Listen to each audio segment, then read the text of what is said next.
moi Jamie Nissart, on va se faire le débrief de ce Rennes OGC Nice. Donc j'ai envie de vous dire les gars, peut-être la première fois de la saison, hein.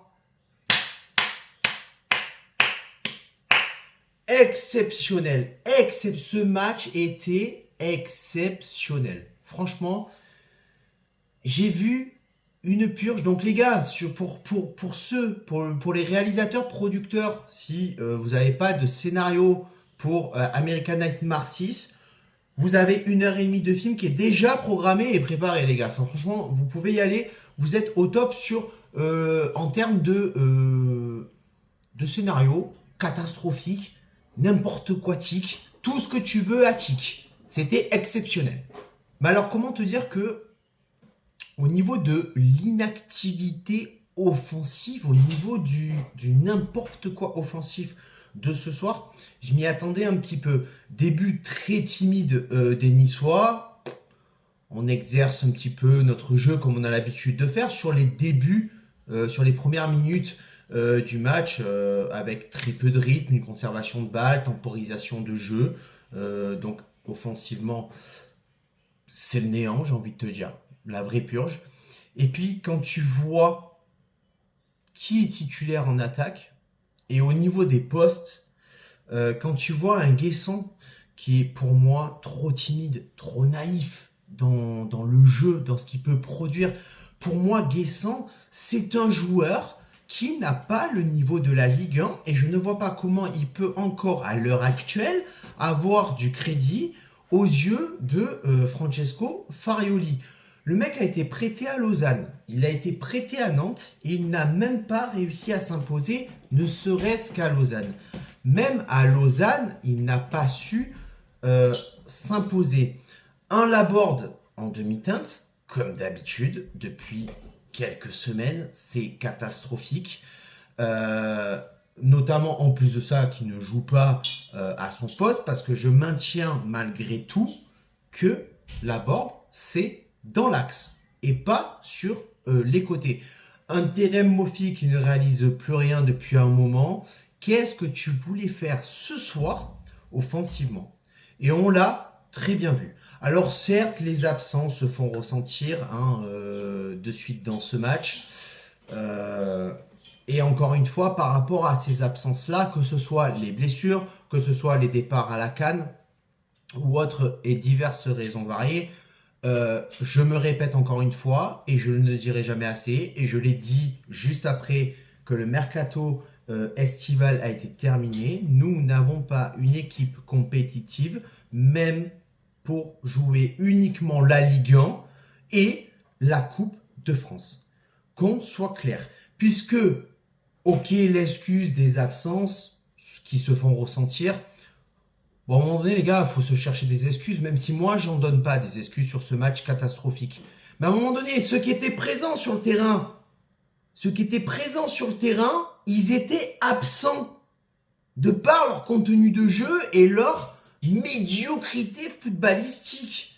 T'exerces un faux rythme, les Rennais arrivent à le déjouer quand même malgré tout, car ils récupèrent le ballon, ils gagnent du terrain, et surtout, c'est eux qui ont les occasions franche dans ce match. Et il faut compter sur un excellent Bulka pour rester dans le match et ne pas sombrer totalement au niveau du scoring. Donc au final, tout ça pour dire les gars que Rennes réalise une très bonne première mi-temps, sans forcément être dangereux dans le début du jeu.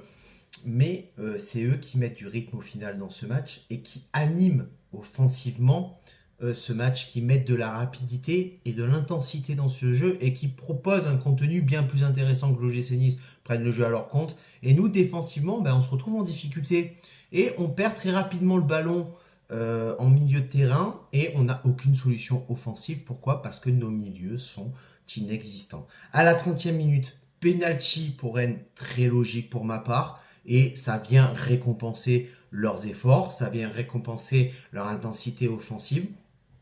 Et nous, on se punit nous-mêmes de nos propres déchets défensifs. Parce qu'il faut quand même savoir qu'au-delà de cette catastrophique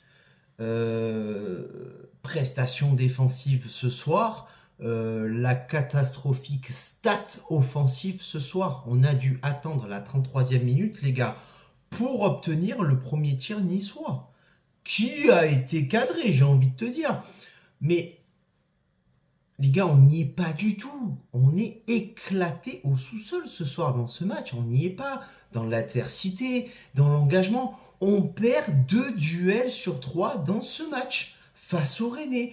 On est dans le dur et on n'arrive pas à remonter. Avec, je te dis, ce milieu inexistant, aucune transition. On sent que la solution, elle va pas arriver tout de suite. Bref, en gros, ce soir, c'était pas notre soir. Au final, on reprend la deuxième mi-temps et je te le dis direct, tu le vois. Dans cette reprise de deuxième mi-temps, tu peux jouer 1000 ans comme ça. On aurait pu jouer 3 prolongations, des tirs au but, que ce match, on ne l'aurait pas gagné. On ne l'aurait pas gagné. Pourquoi? Parce que offensivement, on est toujours pareil. Mais en plus de ça, t'allies à ça la qualité de nos centres, la qualité de nos corners et la qualité de nos tirs.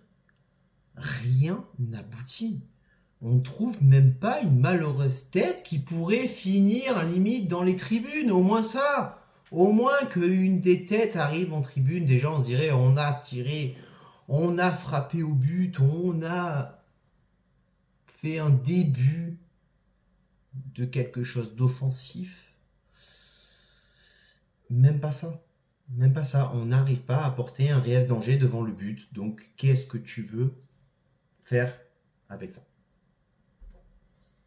C'est compliqué. Il n'y a aucune construction de jeu. On est repris trop haut sur le terrain. On perd le ballon trop vite. Toujours autant de vide dans l'expression du contenu de jeu de nos milieux de terrain. C'est le néant collectif face à un collectif rennais abouti et organisé. Du coup, pour moi, ça a été de trop. On a pris le deuxième but. Je peux te dire que j'ai continué à regarder le match, mais je l'ai regardé vachement détaché, vachement beaucoup moins impliqué à l'image de nos joueurs, tu vois. J'ai dit, bon, c'est bon, les gars, je vais pas me faire cette offense. On a déjà souffert face à Auxerre pendant le match de Coupe de France. Là, ce soir, tu joues face à Rennes, qui est une équipe qui n'est pas le gros Rennes de l'année dernière ou il y a 4-5 ans. Tu peux prendre de l'avance sur Monaco. Tu peux te rapprocher le plus possible du Paris Saint-Germain et tu n'y arrives pas.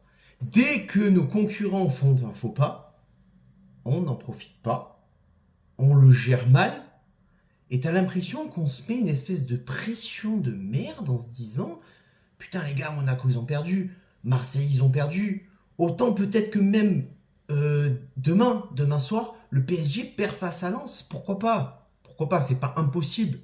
Hein, Paris a déjà perdu des matchs cette saison, notamment je crois contre nous. Mais bon, heureusement qu'on n'avait pas joué comme on a joué ce soir. Mais voilà, encore une fois, c'est pas tant un match que tu joues où tu te dis bon, tu confortes ta place de deuxième, puis voilà. Non, tu prends de l'avance sur le troisième. Tu mets encore plus d'écart sur le quatrième, le cinquième, le sixième. Tu gagnes le match face à Rennes ce soir. Tu mets Marseille à 10 points. À 10 points. Et ça, certes, à la 18e journée, mais plus tu les mets plus tu les largues rapidement et plus tu te mets à l'abri arrivé en fin de saison. Et ces points que tu prends maintenant, c'est pas des points que tu auras à prendre à l'avant-dernier match ou le dernier match, tu te dis si tu gagnes pas, tu n'es pas qualificatif pour l'Europe. Si tu gagnes pas ce match-là, ben, tu n'as rien pour la saison prochaine. Tous les points sont bons à prendre le plus tôt possible, que tu joues contre Paris, que tu joues contre Marseille, que tu joues contre Le Havre ou que tu joues contre l'US Villeneuve-Loubet. Voilà, c'est tout. Je terminerai sur ça. Voilà, sur ce, Amit Charts, bon, le mercato n'est pas fini et on voit par rapport à nos lacunes sur ce soir, mais pas que ce soir, hein, sur les autres matchs, parce que là, ce soir, on perd, on fait un match catastrophique de par notre prestation footballistique, mais on a eu des matchs où on a gagné, on a été en difficulté fortement, on a vu nos lacunes aussi sur les matchs qu'on a gagnés. Je pense qu'un latéral droit très rapidement, ça se fait ressentir vraiment. Et peut-être, je le disais dans ma vidéo Mercato, la dernière qui est sortie il y a quelques jours, bonus, hein, bonus, mais peut-être pas tant bonus que ça, un milieu de terrain. Un milieu de terrain de qualité par contre, hein, pas un milieu de terrain de merde. Allez, sur ce, ciao, viva la Bayeta et Issa Nissa.